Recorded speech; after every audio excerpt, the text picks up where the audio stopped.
A paz do Senhor, meus amados irmãos e minhas irmãs, estamos aqui mais uma vez no nosso curso de Teologia EAD, o nosso curso à distância, nosso curso de Teologia Online.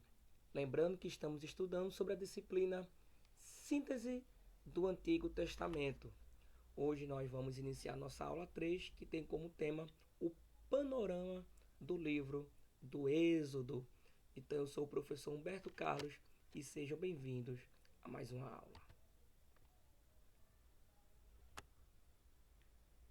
Quando a gente fala do livro de Êxodo, é interessante a gente observar o capítulo 1 e o versículo 1, que vai dizer que estes, pois, são os nomes dos filhos de Israel, que entraram no Egito com Jacó. Cada um entrou com a sua casa. No hebraico, essa palavra, esse texto está escrito assim: Ve'ele Shemon Bene Israel Rabarim Mitze Rai Remar Het Yaakov Ishar e Vetorbaú.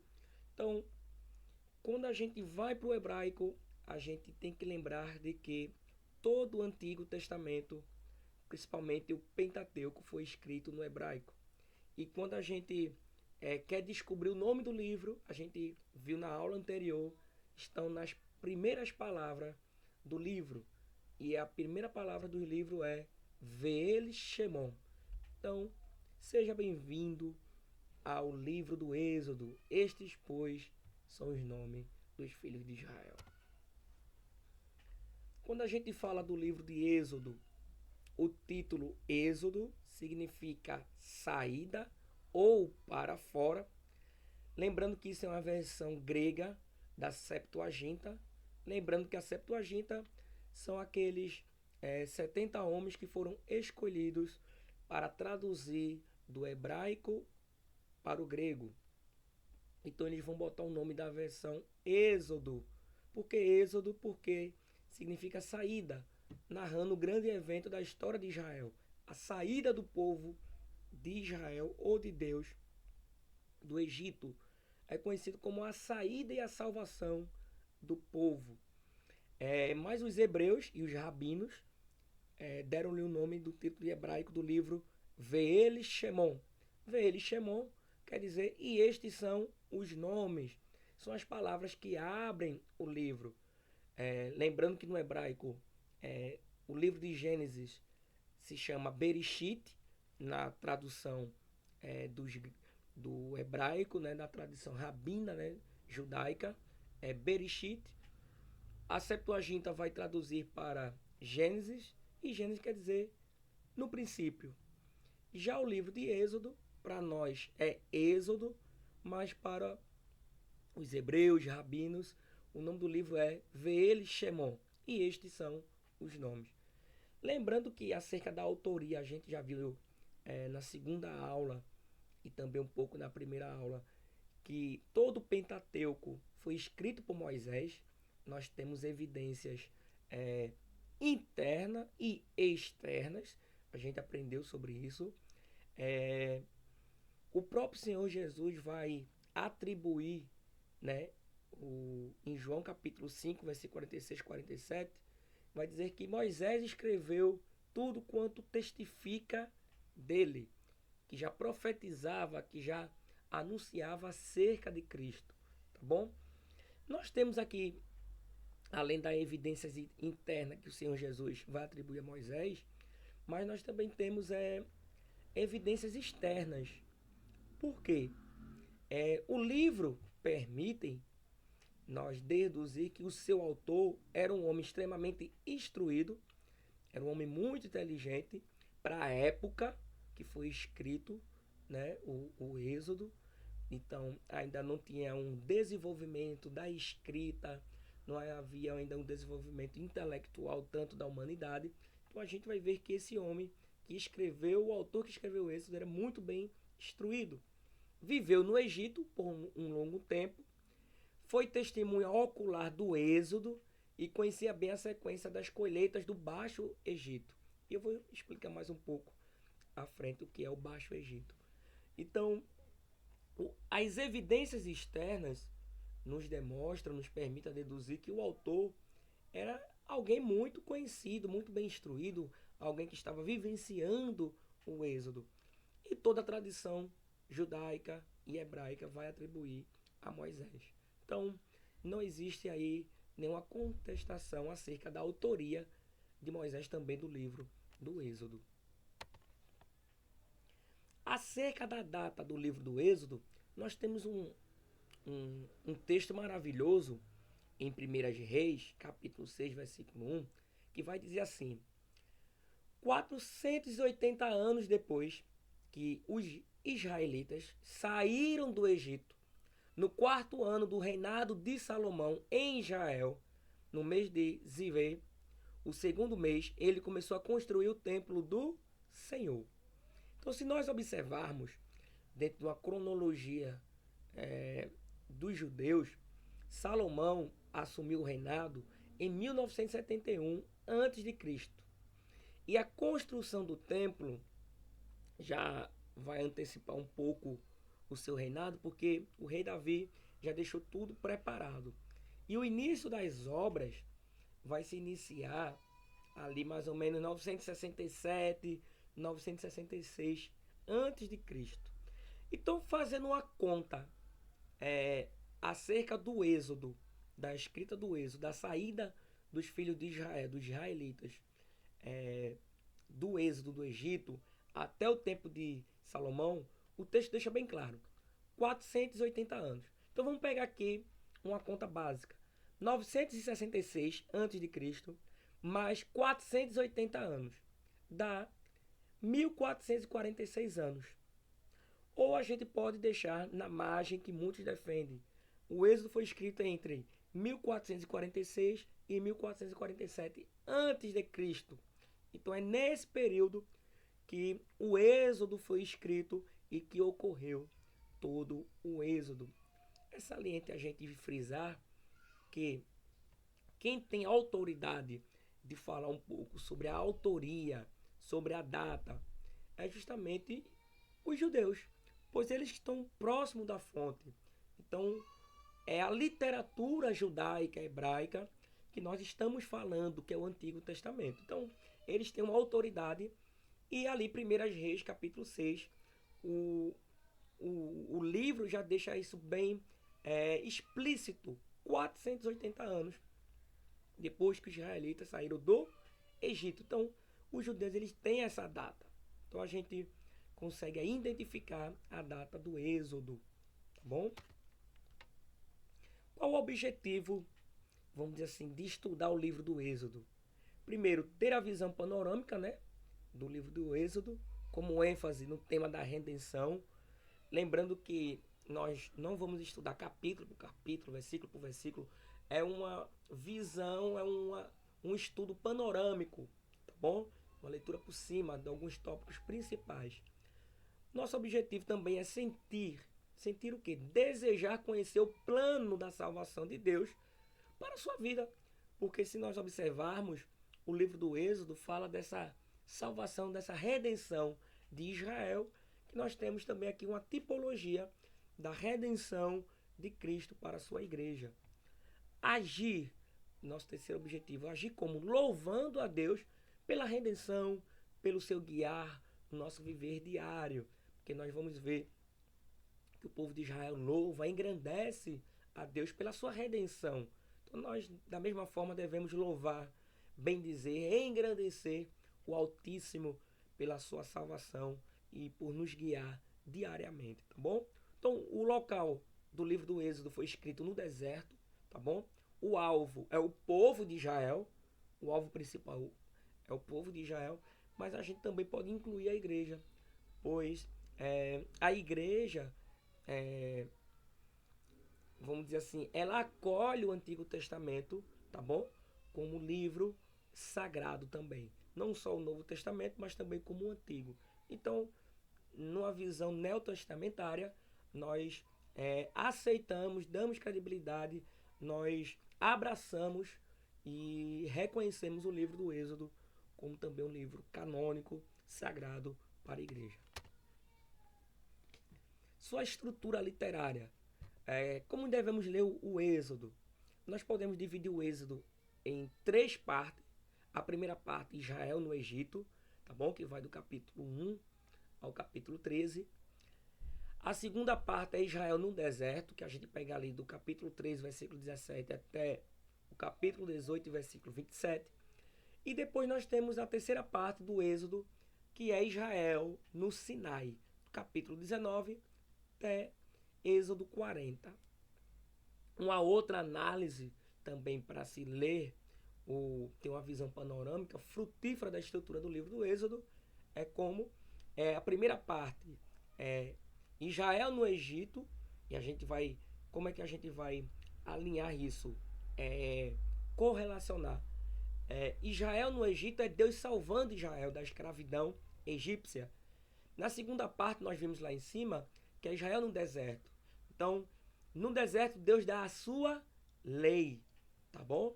E Israel no Sinai, também que é essa construção da lei, mas nós temos ali, Deus ordena que construa o tabernáculo. Então, nós vamos enxergar o livro do Êxodo muito dessa forma. Deus salvando o povo de Israel da escravidão egípcia, Deus dando a sua lei e Deus ordenando o tabernáculo, onde a gente vai ver toda a questão da adoração. Nós vamos agora montar um plano de leitura e de estrutura do Êxodo, como a gente vai dividir esse livro, tá bom? Então a gente vai ter primeiro Israel é libertado do Egito. Dentro dessa libertação, Deus levanta um líder, há um conflito com o faraó e Israel sai do Egito. Então, essa primeira parte do livro do Êxodo, a leitura que nós devemos ter é que Deus levanta um líder, há um conflito com o faraó e Israel sai do Egito. Na segunda parte, nós vai ver já Israel no deserto. Aqui tem as provações no deserto. E a gente tem aqui a visita de Jetro, sogro de Moisés, que tem é bastante marcante essa passagem. E Israel no Sinai, nós temos o pacto da lei. Nós vemos que esse pacto, essa aliança, ela é violada, mas ela depois é renovada. E nós temos aqui a construção do tabernáculo. Então, essa forma de enxergar o Êxodo. Então, os judeus, eles têm uma forma de leitura do Êxodo assim, esse esboço para a gente possa entender melhor o Êxodo, tá bom? Ainda dentro do mapa da estrutura do livro, o Êxodo é o segundo livro da Bíblia, tá bom? É a continuação do livro de Gênesis, relata a morte dos primogênitos pelo faraó, nascimento de Moisés, a filha de faraó que salva e cria Moisés. É um livro que tem 40 capítulos. Deus fala com Moisés através de uma sarça e chama. Deus se define como eu sou, ou se identifica como eu sou. Nós vemos aqui as pragas no Egito, a libertação do povo de Israel. Sua escrita, né, foi feita por uma revelação divina, onde o mesmo atribui a Moisés. É interessante a gente observar que, na aula anterior, a gente viu que Moisés vai escrever através também da tradição oral. Então Moisés vai colher dados dos anciões, mas Moisés também vai escrever sobre inspiração divina, tá bom?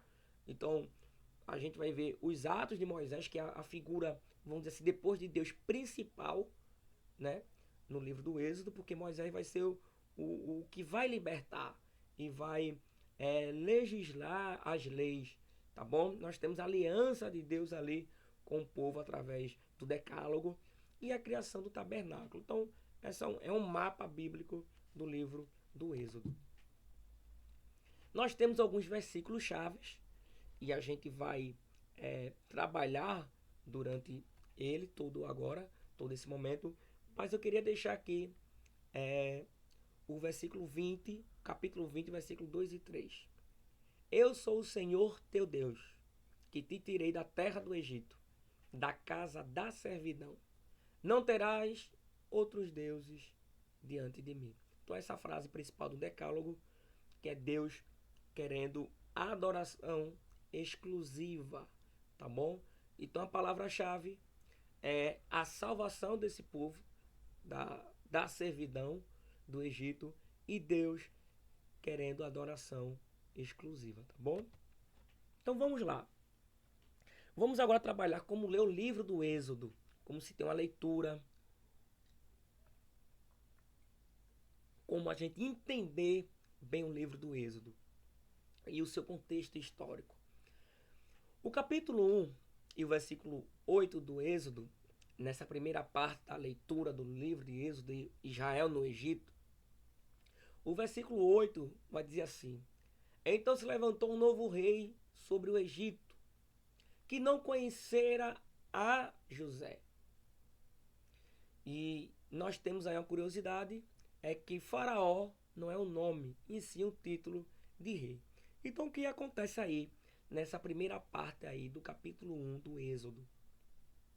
Os irmãos bem sabem, e a gente viu a história patriarcal de José, depois de Faraó, José, sem dúvida, no período judaico dos hebreus ali, José, sem dúvida, foi a segunda pessoa mais importante no Egito, depois de Faraó.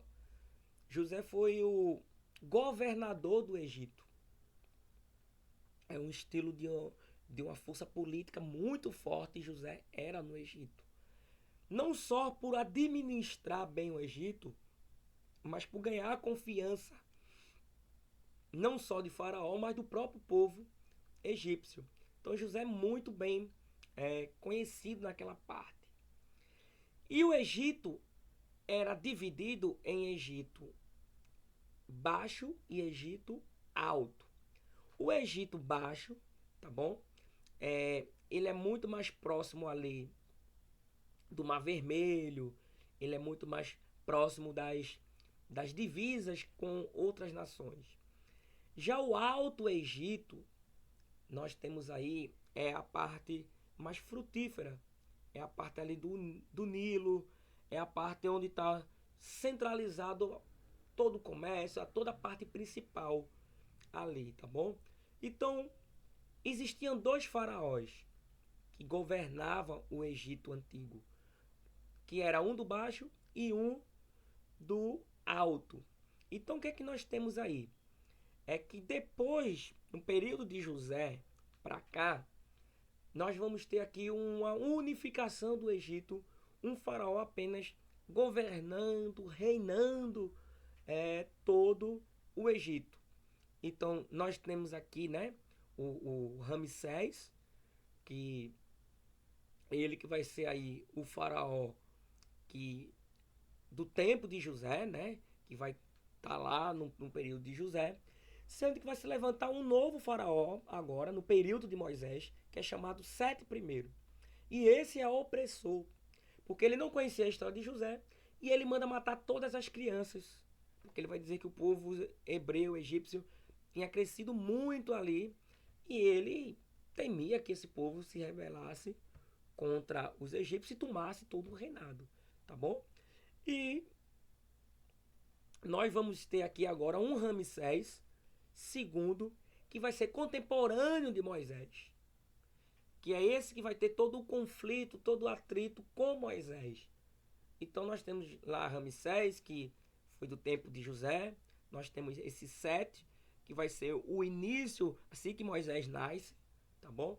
Então é esse que é o opressor, que vai judiar bastante do povo judeu, hebreu, e nós depois vamos ter Ramsés II, que vai surgir aí como o maior conflito com Moisés. Há quem diga, alguns historiadores, que eles foram criados juntos, tá bom? Então, é bom e interessante a gente observar que Faraó, ele é um título qual? De rei. E a gente viu na aula anterior que esses reis, muitas vezes, eles eram vistos como uma divindade, um deus. E na cultura egípcia, Faraó era um rei que era uma encarnação de Ra, Deus do Sol, tá bom? Então é interessante que dentro desse período ainda de Israel no Egito, nós temos aqui Deus levantando Moisés. E nós temos aqui os 3 ciclos da vida de Moisés.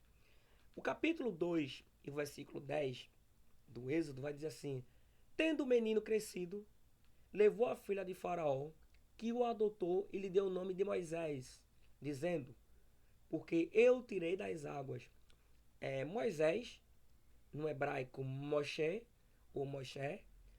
Moshe, ele vem do nome egípcio, que é Muru, que quer dizer tirado, criança tirada das águas. Então, Moisés vai ter um seu nascimento um período bem conturbado, né? Que esse faraó está perseguindo. Mas aqui nós temos as 3 fases da vida de Moisés. Os primeiros 40 anos, Moisés vai viver no palácio.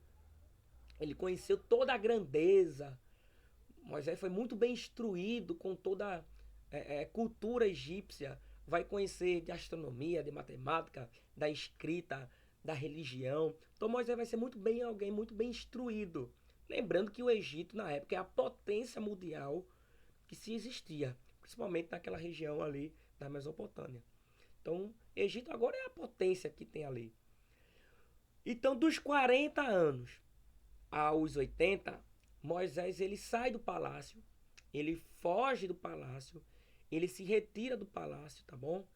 E Moisés agora vai passar 40 anos no deserto, e aonde Moisés vai constituir família.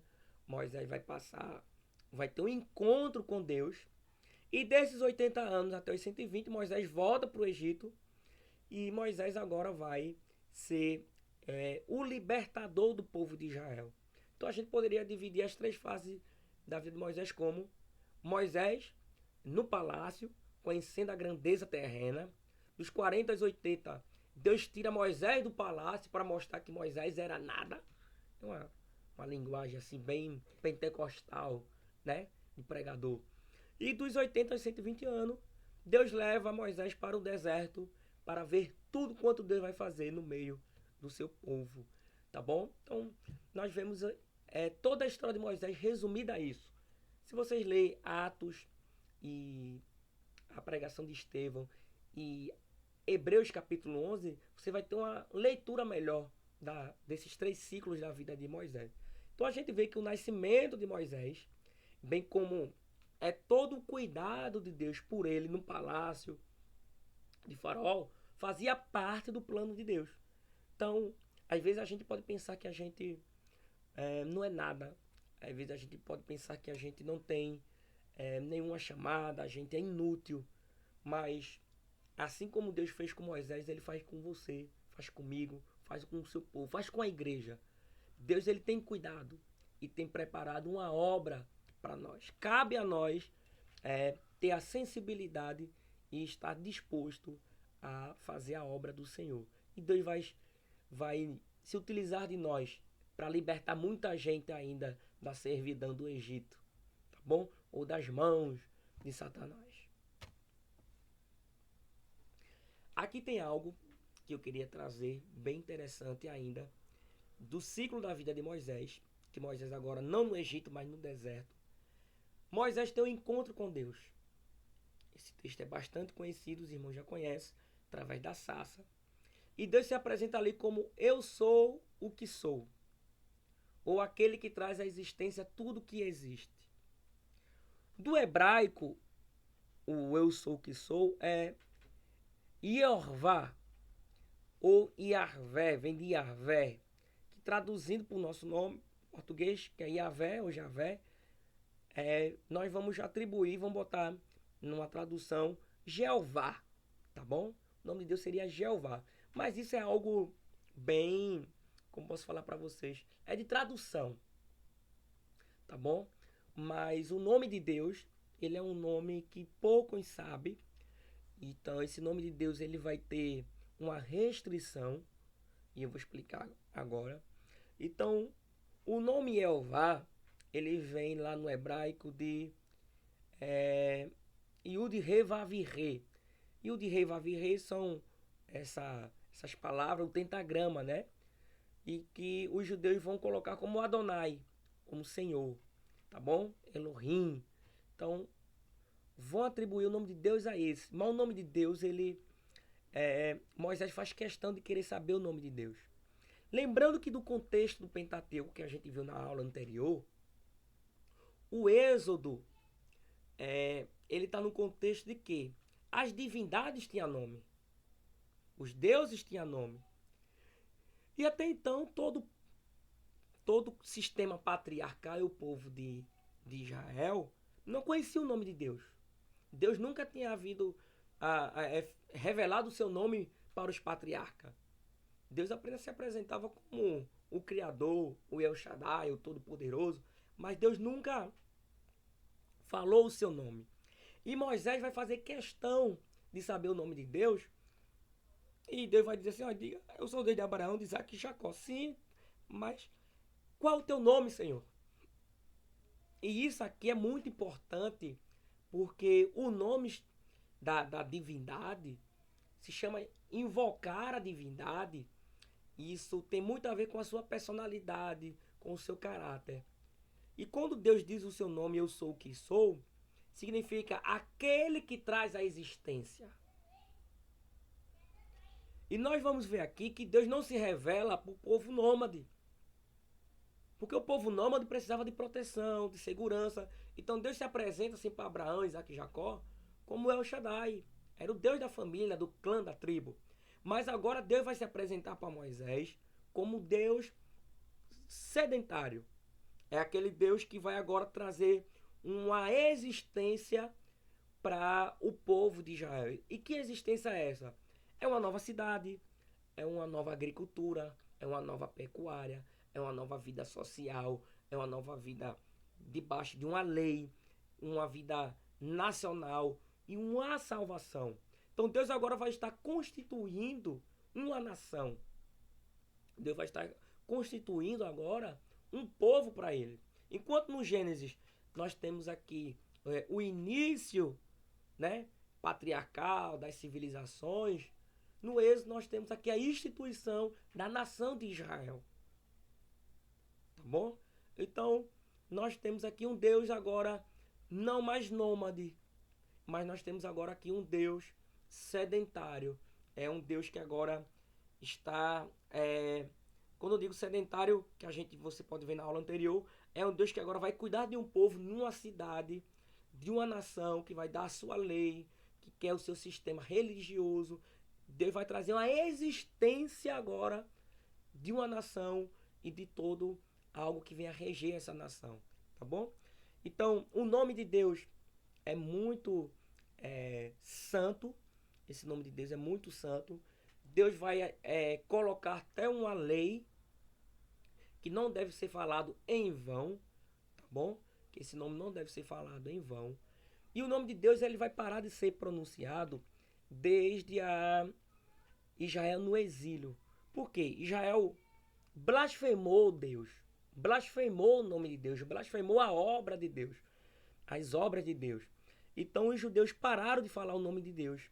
Então eles, da onde vai criar o nome Elohim, Adonai, vai vir esses nomes, essas nomenclaturas desses nomes de Deus, que se chama nome genérico, tá bom?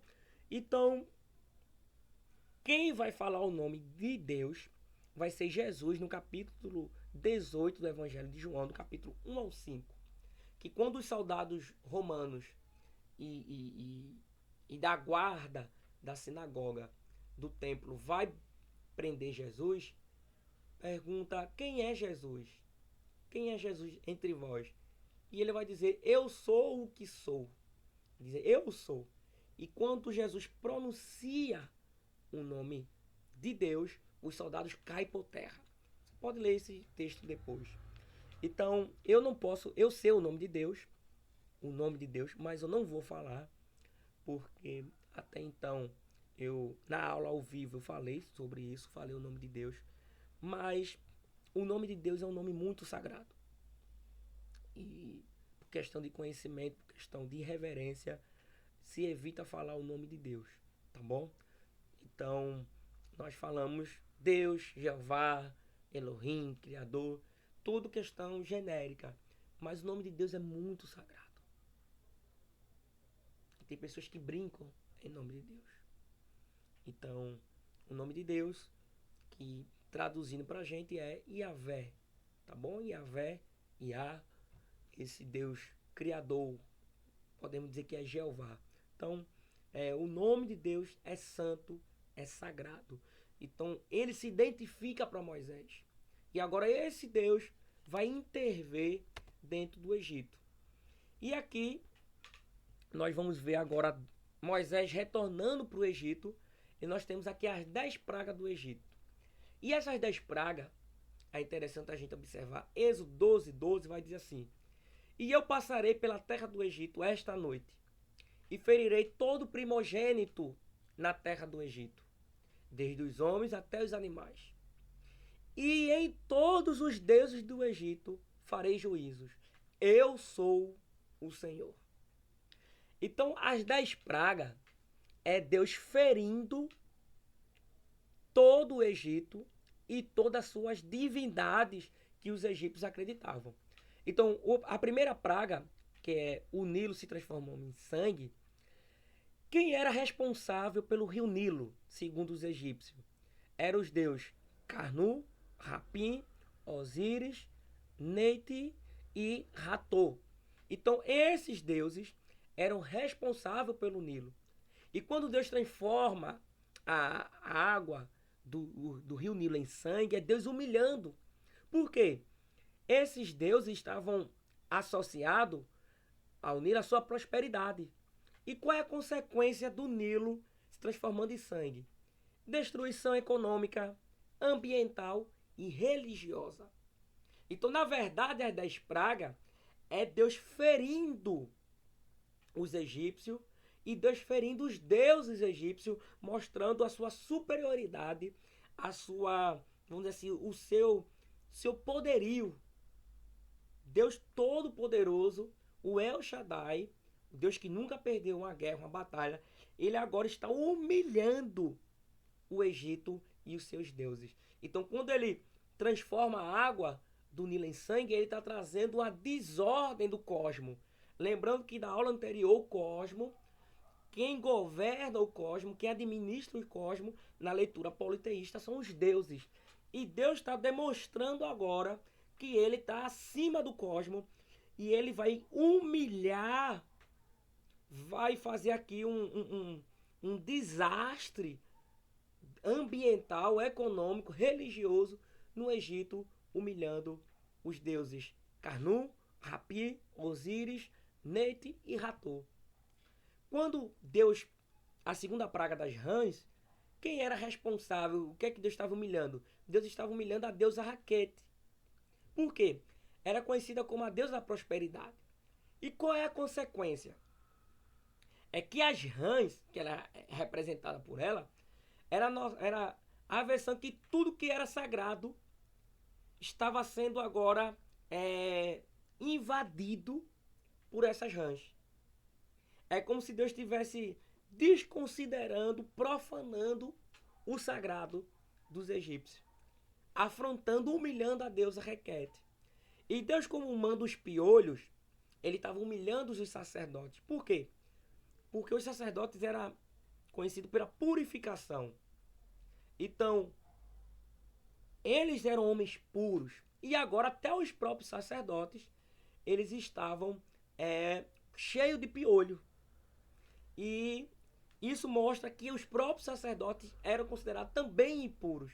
Ou seja, a praga não atingia apenas o povo, mas vai atingir a classe sacerdotal, considerada pura, e que eles estavam dizendo que essas pragas não chegavam até eles, porque eles eram sinal de purificação. E Deus humilha também os sacerdotes, tá bom?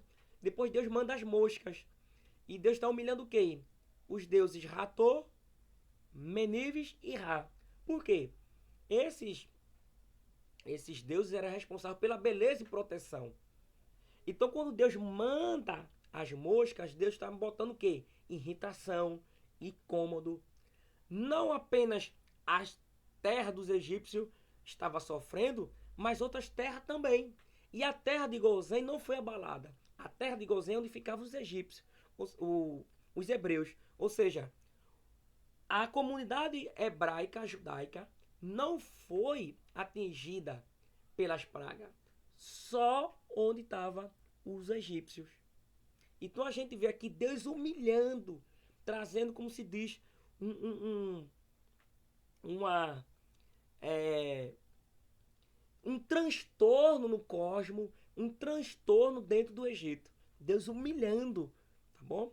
Nós depois temos aqui dos animais aqui, né? Quando Deus vai essas pragas das úlceras também, que nós temos aqui, que são os deuses Shekemat e Imhotep, que são os deuses da cura. Então a gente vê aqui os deuses, Deus humilhando esses deuses, porque os animais estão morrendo, vem úlceras sobre o povo. Então cadê o Deus que cura? Cadê os deuses dos egípcios que cura? Então Deus está humilhando, trazendo um saceiro, um transtorno. Deus fez o Egito chorar, gemer. Então a gente vê aqui o Deus soberano humilhando toda a divindade egípcia. É o que ele disse aí no capítulo 12, versículo 12. Eu vou ferir o Egito. Vou trazer coisas terríveis. Deus, quando manda o gafanhoto, a proteção que existia na agricultura.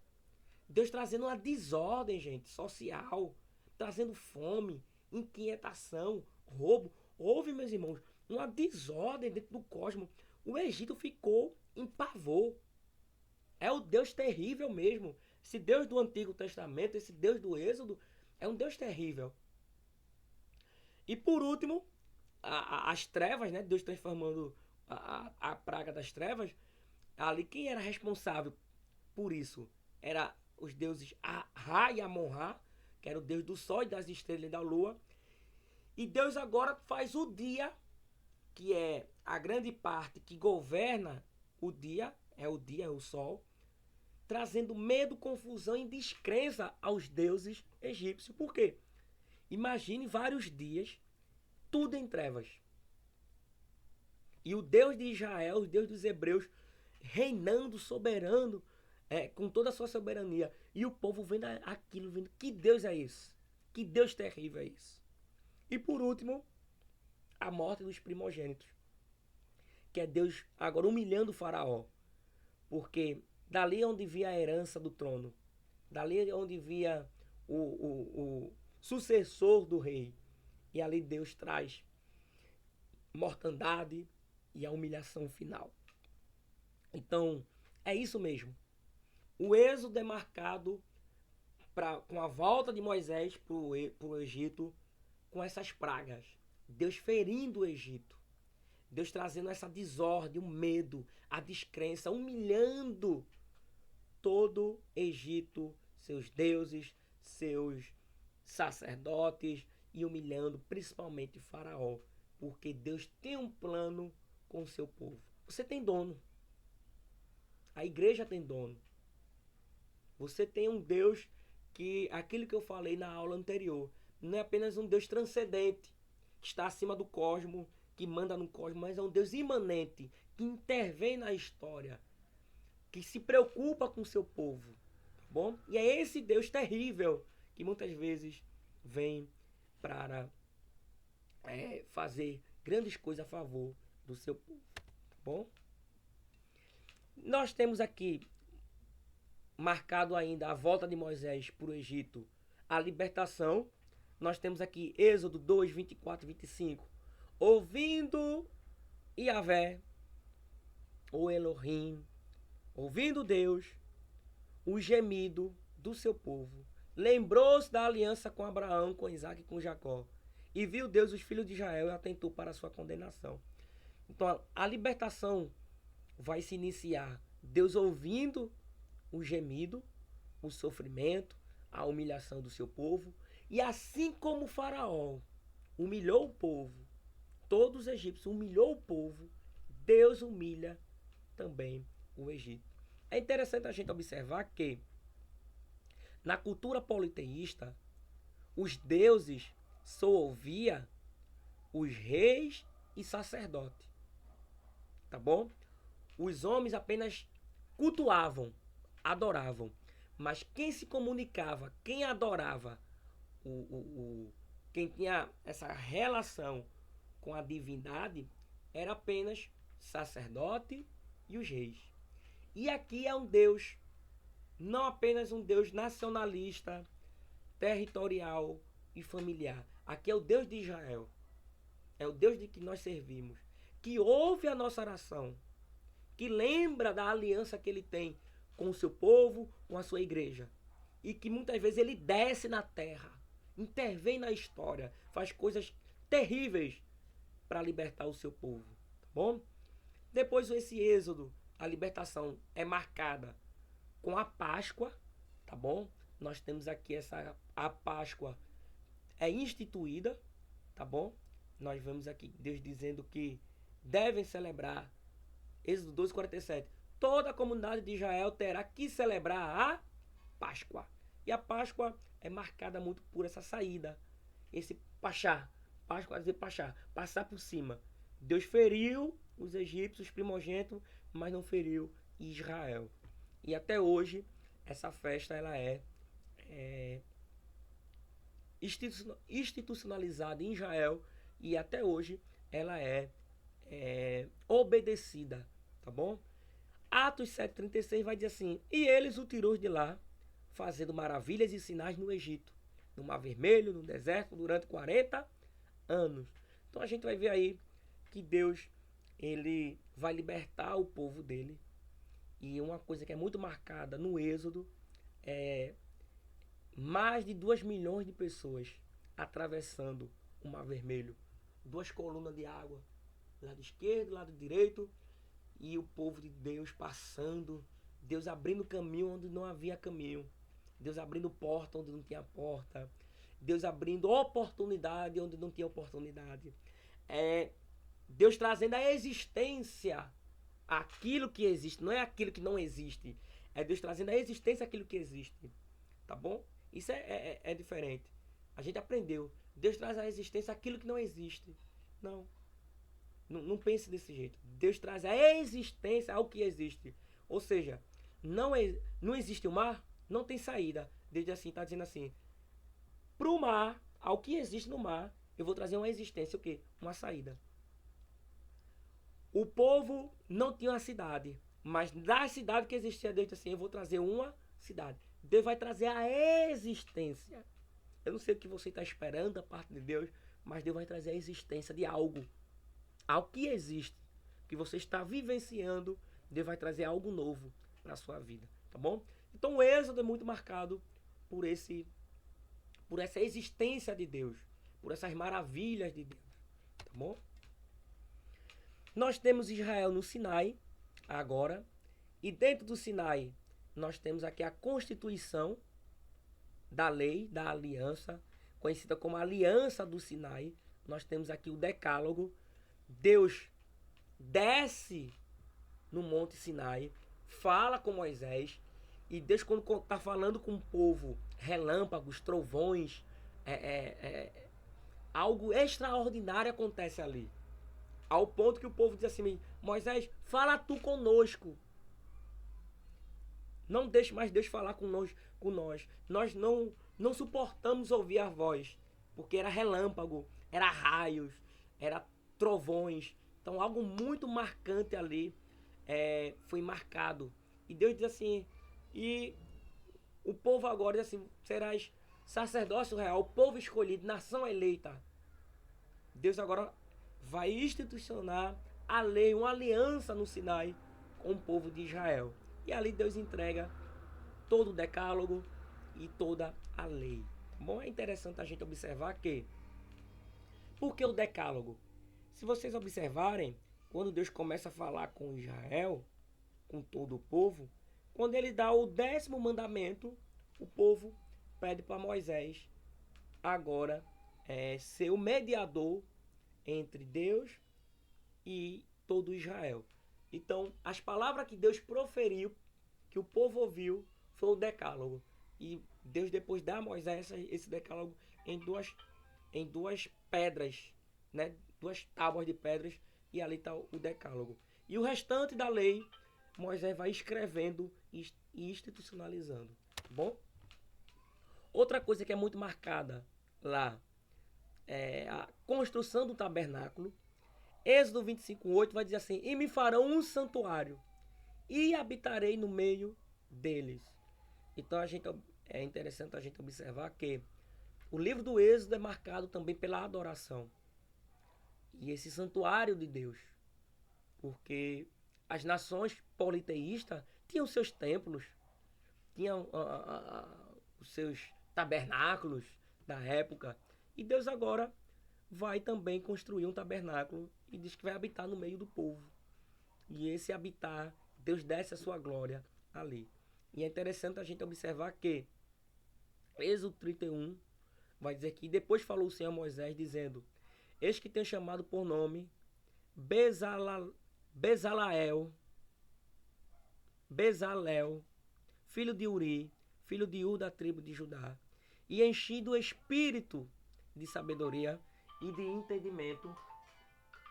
entendimento e de ciência de todo artifício, para inventar invenções e trabalhar em ouro, prata e cobre, e lavramento de pedras, em artifício de madeira para trabalhar em todo o lavor.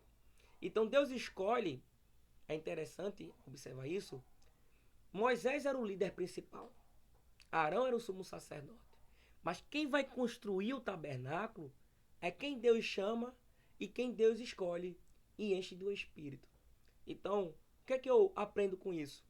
É que o livro do Êxodo nos mostra que nem tudo Moisés fez, nem tudo Arão fez.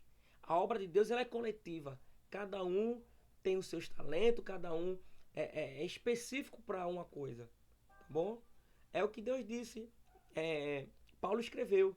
E Deus deu à igreja apóstolos, doutores, mestres, pastores, evangelistas, tudo para o aperfeiçoamento. Então, da obra de Deus, a gente aprende que nós não somos tudo. Nunca pense que você é único, insubstituível. A obra é feita coletivamente. Agora, tem algo muito interessante aqui. Qual é? É que não faça a obra sem ser chamado e nem faça a obra sem ser pelo Espírito de Deus, ser cheio do Espírito de Deus. O que vai fazer a diferença, seja para pregar, cantar, louvar, qualquer coisa dentro da obra de Deus, primeiro é ser chamado. Segundo, ser cheio do Espírito. E depois, executar aquilo que Deus quer. Então, que nós possa colocar em prática isso. Vocês têm um chamado. Deus tem chamado vocês.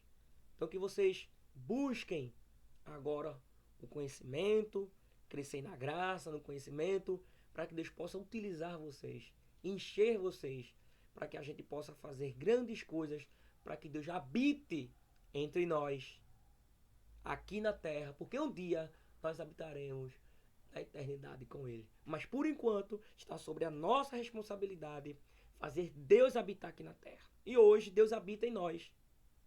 Então vamos zelar por esse tabernáculo, que é o nosso corpo, templo e morada do Espírito Santo. Então a gente começa a associar o livro do Êxodo a muitas coisas boas que se tem na igreja. Tá bom? Então a gente assim encerra o livro do Êxodo com essa visão panorâmica de que Deus iniciou toda uma história lá no Egito, liberta esse povo, depois tem a história de Moisés, depois tem Deus colocando as pragas, e por último, nós temos Deus agora curando, restabelecendo a sua lei, a sua aliança e habitando no meio do povo. A atividade da semana, nós temos aqui a atividade, qual é? O resumo das aulas. E diante do resumo da aula, vocês vão fazer duas coisas. Primeiro, quantas pragas foram no Egito? Vocês vão colocar lá 10. E quem fez ou executou o milagre das pragas? Foi Moisés, foi Deus ou foi Arão? Vocês vão colocar lá quem fez cada uma. E as peças do tabernáculo têm uma tipologia de Cristo. Identifique. Qual é?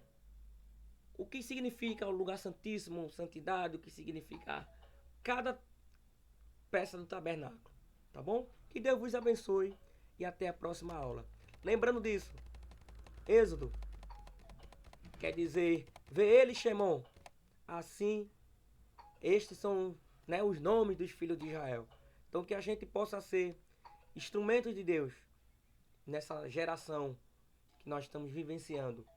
Que sejamos os Moisés de Deus, que venha liderar, libertar muita gente das garras de Satanás.